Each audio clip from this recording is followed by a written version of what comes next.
Kapolri Jenderal Listio Sigit Prabowo meminta masyarakat menghindari kerumunan di malam pergantian tahun. Kerumunan dikhawatirkan akan membuat transmisi virus COVID-19 varian Omikron menjadi tidak terhindarkan.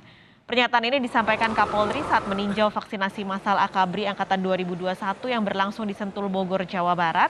Kapolri menyebut momen akhir tahun meningkatkan potensi mobilitas masyarakat yang pada akhirnya menyebabkan kerumunan. Kapolri juga meminta jajarannya membantu mengakselerasi atau melakukan percepatan vaksinasi untuk melindungi masyarakat dari ancaman COVID-19.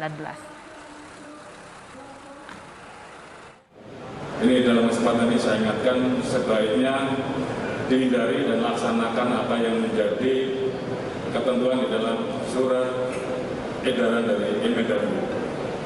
Jadi ikuti, hindari kerumunan-kerumunan karena kita tidak ingin terjadi transmisi penularan pada saat terjadi kerumunan tersebut.